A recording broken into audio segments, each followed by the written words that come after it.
हिमाचल प्रदेश के private school management association के एक प्रतिनिधि मंडल ने आज राज्याध्यक्ष यूएस चौहान की अगुवाई के उपायुक्त मंडी के माध्यम से मुख्यमंत्री जयराम ठाकुर को विज्ञापन सौंपा।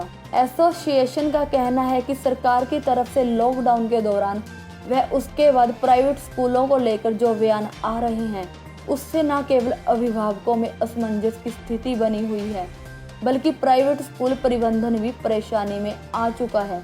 राज्याध्यक्ष यूएस चौहान का कहना है कि हाल ही के शिक्षा मंत्री के बयानों के बाद स्थिति ज़्यादा परेशानी वाली बनी है, क्योंकि एक तरफ तो वो कह रहे हैं कि प्राइवेट स्कूल प्रबंधन को अध्यापकों की सैलरी पूरी देनी होगी, तो वहीं दूसरी तरफ ऐसा भी कहा जा रहा है कि 3 महीने की फीस ना ली जाए। ऐसी स्थिति में स्कूल प्रबंधन गंभीर संकट में आ गया है। आज हमने ज्ञापन दिया है प्राइवेट स्कूल की समस्याओं के बारे में। अभी हाल ही में सरकार ने कुछ दिन पहले कहा था कि कोई आप ट्यूशन फीस नहीं ले सकते और लॉकडाउन पीरियड के अंदर जो है सारी 2-3 महीने की आपको एग्जाम करनी पड़ेगी। अब जो हमारे खर्चे हैं वो तो ट्यूशन फीस नहीं लेंगे तो खर्चा तो प्राइवेट स्कूल में कोई और तो चल नहीं सकता, वो तो ट्यूशन फीस तो सारी सैलरी ऑफ स्टाफ में चली जाती है सारी की सारी।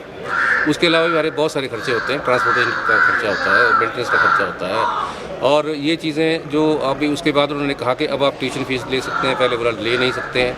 कभी कहते हैं आप एडमिशन नहीं कर सकते, कभी कहते हैं आप सरकारी स्कूलों कहते हैं आपकी एडमिशन शुरू हो गई है। तो ये ड्यूअल पॉलिसी है सरकार की, इस बारे में हम डी साहब से मिलने गए थे कि ये कैसे हो सकता है। अब हमारी जो लोगों ने बसें फाइनेंस करवाई हुई हैं उसकी किस्तें देनी है, वो कहाँ से जाएंगी? लोगों ने बिल्डिंगें किराए पर ली है, उसका खर्चा आएगा, वो कौन देगा, कहाँ से आएगा?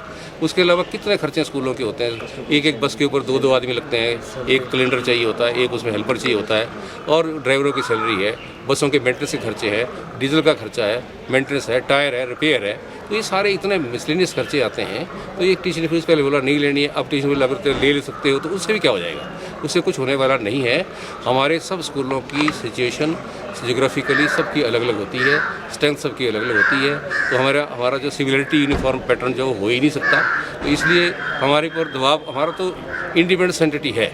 हमारा जो काम करने का तरीका और जिस तरीके के अंडर हम काम कर रहे हैं, जिस एक्ट के अंदर सोसाइटीज़ एक्ट के अंदर हम काम करते हैं उसमें नो प्रॉफिट नो लॉस पे हम काम करते हैं। हमारा कोई प्रॉफिट अर्निंग तो है ही नहीं, उल्टा हम लॉस पे काम कर रहे हैं उल्टा। तो उसके बावजूद भी हमको और किसी चीज़ का प्रेशराइज करना, वो तो कोई एक्सचेकर नहीं है। हिसाब हमसे तब लिया जाए, हमारे पे रोक टोक तब लिया जाए कि हमें कोई एड मिलती हो। भी अनएडेड स्कूल्स हैं तो इसमें तो कोई इंटरफेरेंस होनी नहीं चाहिए। तो इंडिपेंडेंट एंटिटी है, हम जैसे चला रहे हैं, जैसे खींच रहे होंगे तो वो चला रहे हैं। हमारे इसमें तो किसी का इंटरफेरेंस होना ही नहीं चाहिए। जिनको किसी स्कूल से एतराज़ होगा उसके पास ऑप्शन है, तो दूसरे स्कूल में जा सकता है, कहीं भी जाता है और जा ही भी रहे लोग जिनको ऑप्शन होती है वो रूटीन में भी आ जा रहते हैं। उसके अलावा भी हम जो गरीब बच्चे हैं, हमारे गांव में गरीब हैं, शहर के गरीब बच्चे हैं, उनको भी हमने बहुत सारी रिलैक्सेशन दी होती हैं, रूटीन में अपनी तरफ से दी होती है। हम भी समझते हैं कि क्या किसी कैसी पोजीशन है, लेकिन ऐसे दबाव डाल के इस सिस्टम को ख़त्म करना वो बात ठीक नहीं है। पब्लिक के बारे में असर तो कन्फ्यूज़न क्रिएट हो रहा है, ज़्यादा असर कुछ नहीं है, कन्फ्यूज़न क्रिएट हो रहा है। बहुत सारे लोग उसको भी ठीक से नहीं मान रहे हैं कि लोग भी समझते हैं कि जैसे मंत्री जी बोलते हैं कि बिना फीस से आप पढ़ाओ, वो कौन कैसे हो सकता है? बिना फीस से गवर्नमेंट भी कहाँ पढ़ा रही है?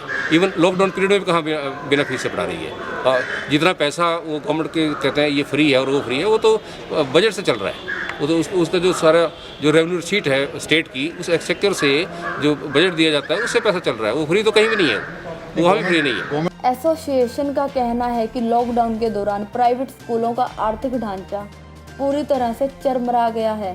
स्कूल की बसें खड़ी हैं और उनकी बैंक किस्तें बकाया हैं। इसके अलावा और भी बहुत से खर्चे हैं। ऐसे में अगर स्कूल प्रबंधन फीस नहीं लेगा तो स्कूलों का संचालन करना मुश्किल हो जाएगा। बहुत से स्कूल इस समय आर्थिक बोझ उठाने के काबिल नहीं हैं। उन्होंने मुख्यमंत्री जयराम ठाकुर से मांग की है कि वो इस स्थिति में प्राइवेट स्कूल प्रबंधन की समस्याओं को ध्यान में रखते हुए ही कोई निर्णय ले, ताकि लॉकडाउन के बाद स्कूलों का संचालन सुचारू रूप से किया जा सके। बिजली के बिल हमारे से ले रही है, जीएसटी ले रही है गवर्नमेंट, और सारे जितने भी टैक्सेस हैं वो कोई माफ़ तो नहीं कर रही है। अगर हम ईएमआई नहीं दे रहे हैं, 3 महीने के लिए ईएमआई नहीं दे रहे हैं, तो उस ईएमआई के ऊपर भी इंटरेस्ट सरकार हमारे से लेगी, बैंक हमारे से लेगा।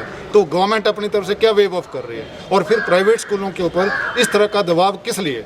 सरकार से हम कोई चीज़ ले नहीं रहे हैं, सरकार को हम उल्टा सरकार का काम हम कर रहे हैं। अभी जो हमें मेन प्रॉब्लम आ रही है, जैसे सरकारी स्कूलों ने एक आदेश जारी किया है कि घर घर पाठशाला के अगेंस्ट पढ़ाया जा रहा है स्कूलों को, वैसे ही प्राइवेट स्कूल भी पढ़ा रहे हैं। तो उसमें सरकारी एम्प्लॉइज़ को, जो टीचर्स हैं, लेक्चर्स हैं, उनको सैलरी दी जा रही है। तो हम भी अब सैलरी कहाँ से देंगे अगर हम फीस नहीं लेंगे? हमारे टीचर्स हैं, एम्प्लॉइज़ हैं, 100 एम्प्लॉइज़ हैं स्कूल में, वो पढ़ा रहे हैं, सुबह से शाम तक पढ़ा रहे हैं, होमवर्क चेक कर रहे हैं। तो अब अगर मंत्री महोदय, शिक्षा मंत्री ये बयान दे दें कि हम फ़ीस ना लें, तो हम उनको एम्प्लॉइज़ को कैसे फ़ीस देंगे? या तो सरकार, जो शांता कुमार जी का ऑर्डर है नो वर्क नो पे, वो हमें कह दे कि आप फ़ीस ना लें और उनको भी पे ना करें, तो सरकार उसकी जो सैलरी है क्या सरकार देगी? जैसे पूर्व में मुख्यमंत्री वीरभद्र सिंह जी ने भी स्कूल्स को, जो गवर्नमेंट को एक सलाह दी है कि आप अगर कह रहे हैं कि फ़ीस ना लें और फ़ीस ना लेंगे तो सरकार दे, तो उनकी मानी जाए। वो भी एक संस्थान है हिमाचल प्रदेश में, तो सरकार उनकी मानते हुए हमारे स्कूल्स के जो एम्प्लॉइज़ हैं उनकी फ़ीस दें, क्योंकि वो भी इसी फ़ीस के साथ अपना परिवार चलाते हैं, उनका परिवार है। तो ये हमारा मानना है कि सरकार एक आदेश जारी करे, बार बार नए